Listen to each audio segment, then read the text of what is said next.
Hello friends, मैं हूँ Roshni. Welcome to again your question math. So let's talk about our today's topic. सबसे पहले हम ये जानते हैं कि हमने हमारे लास्ट वाले टॉपिक में जर्नल के बारे में जाना था, जर्नल के ऑब्जेक्ट और उसके इम्पोर्टेंस के बारे में जाना था। आज की वीडियो में हम जानेंगे जर्नल के फॉर्म के बारे में, यानी कि एक फॉर्मेट क्या होता है जर्नल का, जर्नल एंट्री कैसे शुरू की जाती है। सो फ्रेंड्स, आज की वीडियो को आप ध्यान से समझने की कोशिश कीजिए। जर्नल एंट्री ऐसी होती है जहां से सारे अकाउंट की शुरुआत की जाती है। कोई भी अकाउंट बनाने के लिए हमें जर्नल आना बहुत ज़रूरी होता है। तो चलिए हम समझते हैं एक जर्नल के फॉर्मेट के बारे में। अगर हम कहें तो journal is a chronological record of financial transactions of a business. Journal में सारे कॉलम्स पाए जाते हैं, जैसे कि आप देख रहे हैं कि इसमें date, particular, ledger folio, amount debit वाला, अमाउंट क्रेडिट वाला, ये सारे कॉलम्स जो हैं इसमें बनाए जाते हैं। तो लेट्स सी, सबसे पहले हम जानेंगे डेट के कॉलम के बारे में। डेट में इसमें जो सारे सौदे किए जाते हैं, जो भी डील्स की जाती है, उनकी डेट्स को लिखा जाता है कि ये डील्स कब की गई है। सेकंड आता है पर्टिकुलर्स, यानी कि विवरण। यह 2 लाइन्स में लिखी जाती है। फर्स्ट लाइन में डेबिटर यानी कि ऋणी, जिसको शॉर्ट में हम DR करके लिख सकते हैं, और सेकंड लाइन में क्रेडिटर, यानी कि इसे शॉर्ट में CR नहीं लिखा जाता है, बल्कि दूसरी लाइन में लेफ्ट कॉर्नर में कुछ स्पेस छोड़कर 2 लगाकर इसे लिखा जाता है। थर्ड कॉलम इसमें आता है लेजर फोलियो। यह छोटा सा कॉलम होता है। इसके लिए हम एक छोटा सा कॉलम बनाते हैं क्योंकि इसमें लेजर के अकाउंट के उस पेज की संख्या लिखी जाती है जिस पर यह अकाउंट होता है। नेक्स्ट आता है अमाउंट।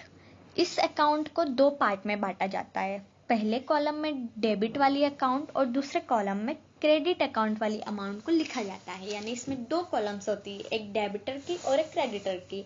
फर्स्ट वाली में डेबिट, सेकंड वाली में क्रेडिट, ऐसे लिखा जाता है। अब हम इसमें वैसे ये जितना इजी हमें दिखता है उतना इजी होता नहीं है, क्योंकि इसमें बहुत ध्यान देने वाली कुछ बातें होती हैं और इसमें कोई ऐसी सूचनाएं रहती हैं जो कि हमको जानना बहुत ज़रूरी होती है। तो हम सबसे पहले ये देखते हैं कि इसमें ऐसा क्या है जिसको हमको ध्यान देना बहुत ज़रूरी होता है।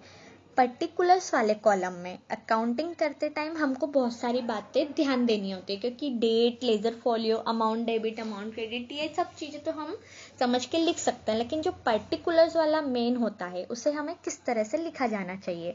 सबसे फर्स्ट हम इसमें देखें तो पर्टिकुलर में फर्स्ट लाइन में डेबिट करने वाले अकाउंट को बिल्कुल एंड से मिलाकर लिखना चाहिए और उसके आगे अकाउंट को शॉर्ट यानी कि AC लिखा जाना चाहिए।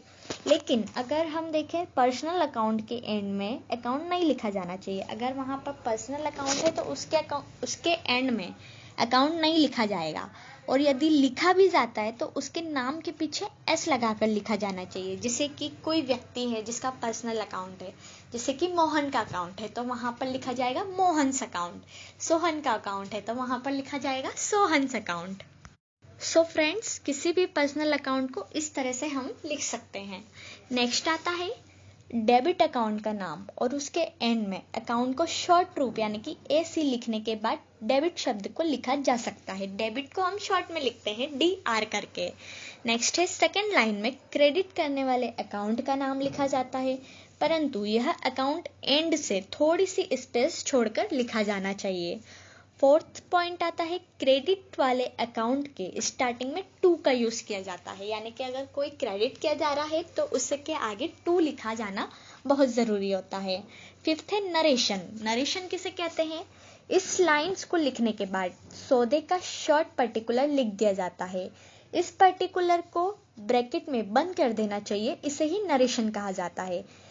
बिना इस विवरण के जर्नल की अकाउंटिंग को अधूरा माना जाता है, इसलिए इसका लिखा जाना बहुत कंपलसरी माना जाता है। नरेशन यानी कि जब हम कोई सौदा लिखते हैं, जब हम कोई ट्रांजेक्शन करते हैं तो उसके नीचे ब्रैकेट में एक शॉर्ट नोट करके लिखा जाता है कि ये किससे रिलेटेड होता है, इसे ही हम नरेशन कहते हैं।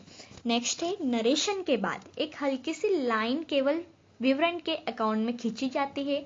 इससे यह दिखाई देता है कि सौदे का लेखा पूरा हो चुका है। नेक्स्ट आता है डेबिट होने वाले और क्रेडिट होने वाले अकाउंट का फर्स्ट वर्ड कैपिटल होना चाहिए, यानी इसका जो प्रथम अक्षर फर्स्ट स्टार्टिंग वर्ड होता है वो कैपिटल ही होना चाहिए। सो फ्रेंड्स, ये थी एक जर्नल का फॉर्मेट कि जर्नल एंट्री करने से पहले इसका फॉर्मेट कैसा होना चाहिए। हम हमारे आगे वाले वीडियो में और भी बातें इसकी जानेंगे। सो फ्रेंड्स, ये थी हमारी आज की वीडियो कि एक जर्नल एंट्री का फॉर्म कैसे तैयार किया जाता है, इसका फॉर्मेट कैसा होता है और इसमें कौन कौन सी बातें ध्यान रखने योग्य होती है।